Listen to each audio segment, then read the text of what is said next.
pour augmenter la productivité. Il faudrait juste qu'il parle à Justin Trudeau parce que lui, il veut la diminuer, la productivité, mais ça, c'est un autre paire de manches.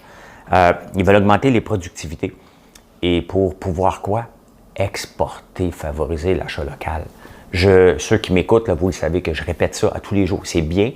Le Québec aux Québécois, j'ai écrit une lettre qui a été publiée dans la presse, la même chose, mais il faut exporter. Il faut choisir l'argent des entreprises qu'on va aider. Il faut vraiment choisir celles qui vont être capables d'exporter. Le Québec est capable d'être riche, mais il faut aller chercher l'argent des autres. Que ce soit en Ontario, que ce soit aux États-Unis, que ce soit en Europe, il faut exporter. Puis on est capable d'exporter dans la bouffe. On est capable de refaire la Nouvelle-Zélande. Il faut aller voir qu'est-ce qu'ils ont fait avec l'agneau en Nouvelle-Zélande. Mon père s'est battu pour ça, pour essayer d'augmenter, puis je me souviens du slogan, hein? Manger de l'agneau québécois. 20 000 loups ne peuvent se tromper. Hein? Parce qu'à cet ainsi d'année, si tu oublies de rentrer tes animaux dans la nuit, ils n'ont pas de chance. Hein? Les coyotes sont aux portes, puis ils mangent. Fait qu'enfin, Hydro-Québec dit quelque chose d'Hydro-Québec. Investissement Québec, j'adore ça. Ouais. Donc, on va mettre l'emphase sur les entreprises qui sont capables d'exporter. Et s'ils sont capables de mettre 3,5 milliards sur la table, tant mieux. Le problème, c'est que moi, j'aime pas les prêts. J'aurais aimé, pour une fois, là, que ce soit une subvention. Parce que moi, aller chercher un prêt, à un moment donné, il faut que je le paye. Fait qu'accumuler des prêts, si ça ne marche pas, moi, ça ne m'intéresse pas beaucoup, ces programmes-là. Moi, autant faire mes affaires tout seul, j'aime pas les prêts. Hey, Daniel Henkel, c'est drôle, a fait une alliance avec Summum, je ne connais pas, c'est pas grave. Mais j'ai lu l'article parce que c'est mon ami, Daniel, et c'est tellement drôle. Summum, il dit, c'est tellement le fun, on est assis à l'entour de la table, on rit, on est en lune de miel. J'ai fait comme, tabarnak. Le principe de due diligence, lui, as-tu oublié de le faire? Non, mais c'est parce que, tu sais, avant de faire affaire avec quelqu'un, il faut que tu connaisses sa personnalité. Parce que, tu sais, quand on investit avec quelqu'un, le plus important, c'est la personne. Et quand j'ai lu ça, on rit à l'entour de la table, on s'amuse, la lune de miel. C'est parce que j'ai déjà ri à l'entour de la table avec elle aussi, hein, dans l'œil du dragon. Et à un moment donné, je riais plus. Je suis pas obligé d'aller dans les détails, là. Moi, ça ressemblait à la chicane de Vidéotron plus belle, là. Je m'en vais pas là. Mais retenez ce petit segment-là, puis on en reparle dans 2 ans, voir si tout le monde rit encore. On rit, on rit. Le business, c'est pas pour rire, là. OK? On peut s'amuser, mais on rit pas, là. Il y a un plan de match à faire, puis la lune de miel. Quand on rit trop, c'est parce qu'on a une mairesse qui rit beaucoup, hein? Fait juste vous le rappeler.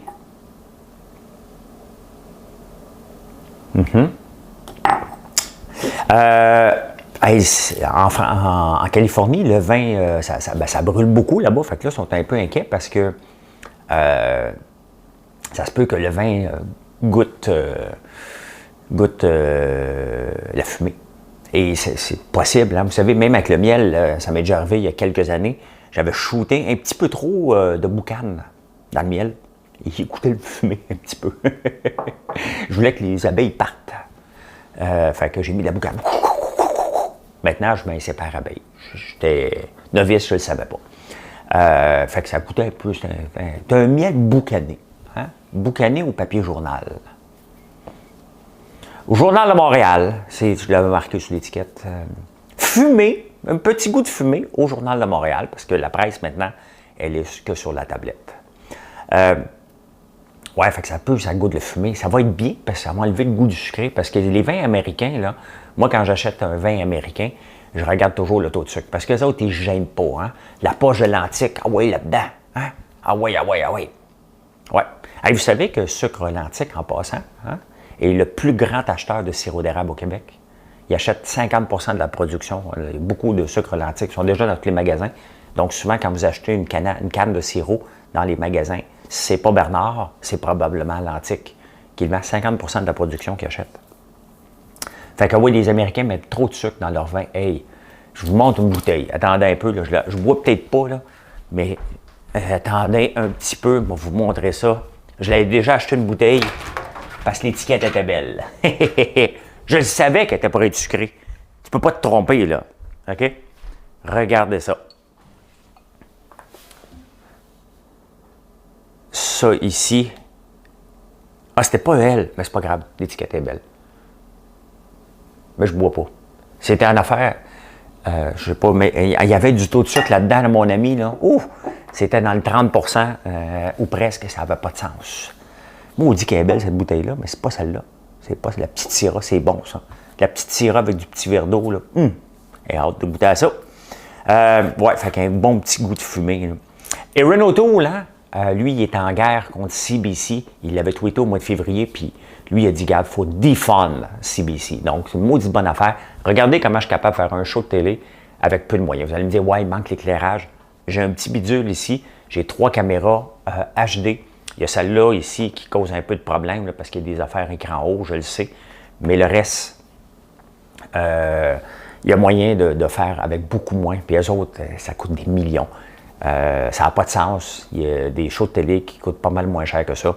Et je suis bien d'accord avec lui. Il ne parle pas de Radio-Canada, il parle surtout de CBC, que c'est trop gros et qui s'en va dans le... Tu sais, c'est pas fait pour concurrencer l'entreprise privée et c'est ce qu'il essaie de faire, souvent de façon maladroite. Donc oui, Erin, viens au pouvoir. Les libéraux ont fait une entente avec le NPD. Ça, c'est mortel. On ne veut pas ça. Hein? Le NPD, on les a sortis à coups de pied dans le derrière, okay, depuis que Jack Layton n'est plus là.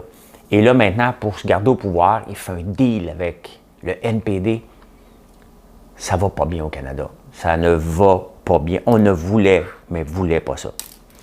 Hey, je vous ai dit, c'est le cochon cette semaine. D'ailleurs, il faudrait que je tue mes cochons. J'en ai 4. Hein? Il faudrait que je les mange à un moment donné, mais je vais faire mon propre prosciutto cette année, puis mon propre jambon. Donc, je vais le manger l'année prochaine. J'ai 8 jambons potentiels, donc je vais en garder probablement 4 pour faire du prosciutto. Donc, on va le faire vieillir. Je vais enlever des espaces dans le vin ici pour le garder au frais. Puis, je vais m'amuser avec ça, bien entendu, puisque j'ai une grande gueule. Je vais vous montrer comment je le fais, hein, puis comment je me trompe, parce que je vais me tromper régulièrement. Ça, c'est intéressant, puis c'est la dernière nouvelle du jour, parce qu'il ne faut pas que j'étire trop le temps. Il y a beaucoup de gens, hein, il y a des centaines de milliers d'entreprises qui ont fermé aux États-Unis, puis au Canada aussi, peut-être pas des centaines au Canada. C'est triste. Mais pas tant, parce que, alors qu'il y a des centaines de milliers, il y a 1 million et presque de nouvelles entreprises qui ont été lancées depuis le début de la pandémie aux États-Unis. C'est énorme. Bon, on s'entend qu'une entreprise, comment qu'elle détermine, c'est avec les ouvertures de noms de compagnie. Et une entreprise, c'est pas compliqué. Là, la moitié va fermer en dedans de 5 ans. Et il y en a bien aussi que c'est juste, ils réparent des vélos, il y en a une qui fait du ménage. Il y en a des petites entreprises comme ça, parce que les gens doivent survivre. Et c'est ça que le gouvernement Trump aide aussi. Là. Mais il ne faut pas aider trop les gens. Il faut aider les gens qui sont dans le besoin. Il faut aider les gens pour dire, regarde, s'il arrive quelque chose, on est là pour toi. On ne met pas de l'argent sur la table pour dire, regarde, pige dans le plat de bonbons, casse-toi pas la tête. C'est ça qu'on veut d'une société, c'est qu'elle se casse la tête. Si on veut une société en santé, il faut qu'elle se casse la tête. Bien, pendant que nous autres, on a créé, on se fait nourrir, les Américains, eux autres, ils disent, attends un peu. Donc, 1 million de nouvelles entreprises en 6 mois qui étaient ouvertes aux États-Unis. Il y en a bien qui vont mourir en dedans de 5 ans, comme ici aussi, mais il y en a un paquet qu'on va voir émerger et que vont devenir des nouvelles darlings, qu'on va voir, qu'on va entendre parler. Ils sont nés dans la crise, on va en entendre parler dans 5 ans, dans 6 ans, dans 10 ans. Et c'est ça qu'il faut faire ici aussi au Canada. Pendant qu'on est dans la marde un peu, qu'on le sent que nos revenus vont baisser, il faut se poser comme question, j'ai le goût de me lancer en affaires. Est-ce que je plonge en ce moment? Ça prend quoi? Ben, vous écoutez mes capsules à midi, les 3 minutes entrepreneuriales. Le tour est joué. C'est une joke, là. C'est plus complexe que ça, se lancer en affaires, mais vous pouvez. Et c'est ce que les Américains font, puis c'est ce qu'on devrait faire un peu plus ici aussi au Canada. Hey, je vous souhaite une excellente journée. Aujourd'hui, nous autres, on termine les murs, je pense. Quel beau week-end qu'on a devant nous. Profitez-en. Pas trop, pas avoir mal à la tête. Restez, hein? N'oubliez pas le défi 28 jours que je vous demande. Hein? Oh oui, mon Christian. Oui, oui. Ah oui! Hein? Un peu plus de pep, là. Vas-y, mon homme. Bon, allez, bonne journée tout le monde et on se retrouve ce soir en direct. Ben oui, même si c'est samedi, On va faire un direct pareil, on va parler, c'est plus léger. Les samedis, on va s'amuser, on va parler de ce qu'on fait juste avant en direct de l'univers, parce que c'est mon émission favorite, donc je ne serai jamais invité. Donc je l'écoute en disant, moi j'aurais fait telle chanson, telle autre chanson. Voilà, hey, bonne journée tout le monde.